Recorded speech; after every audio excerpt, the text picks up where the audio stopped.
latest on Tropical Storm Dujuan, which is edging closer to Mindanao in the southern Philippine Islands, currently at 6.6 degrees north, 130 degrees east, and not a great deal of change since yesterday's update, but it is a little bit stronger now with winds of 50 miles per hour, that's 80 kilometers per hour, and potentially higher rainfall expectations now. CDPS up to stage 4, moving west at 6 miles per hour with a central pressure around 995 millibars. So here's the projected CDPS, possibly for Surigao City potential landfall zone. Very similar to what we had on yesterday, only that the landfall is expected a little bit later, Sunday morning, and stage 4, owing to increased rainfall projections now, which could reach 600 millimeters in some areas. So here it is right now at 8 p.m. on February 19th. And there is the wind field, which is quite significant now, 190 nautical miles in the northwestern quadrant, that's the side facing the Philippines the closest. We currently have a signal 1 warning in effect for southern Leyte, Guion and most of eastern Mindanao. It's currently 279 miles from Bislig, 304 from Davao, 390 from Cagayan de Oro, 492 from Cebu, and 825 from the capital Manila.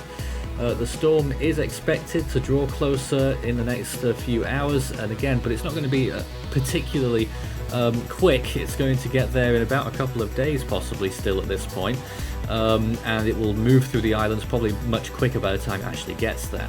Currently 50 miles per hour sustained winds, ADT going slightly lower than that, but all of the organizations, JTWC, the Japanese Meteorological Agency, and our estimates have 50 miles per hour.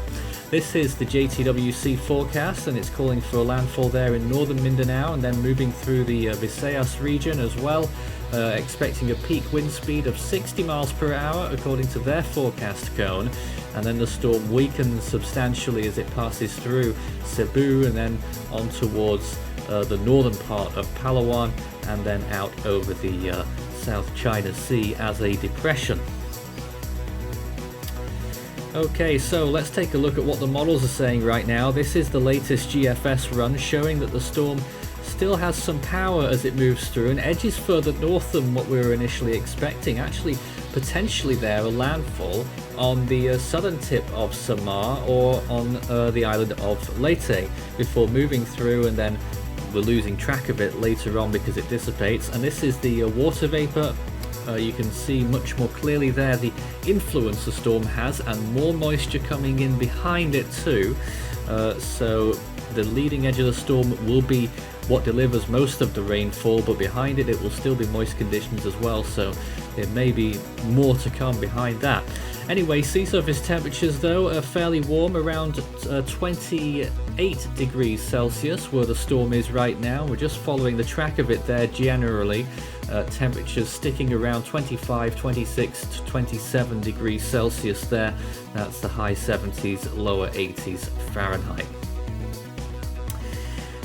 This is what the other models are saying though. The CTCX wants a brief typhoon out of this. The HWRF takes it borderline.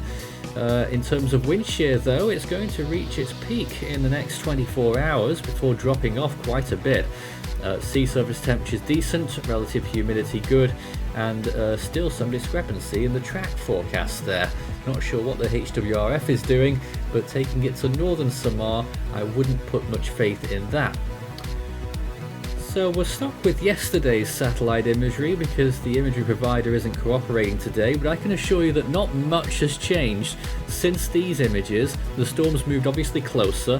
The high cloud tops are now over the easternmost part of Mindanao, and it's a little bit more filled out as well, which is why the storm is stronger than it was yesterday. This is how it looked yesterday when it was only 40 miles per hour.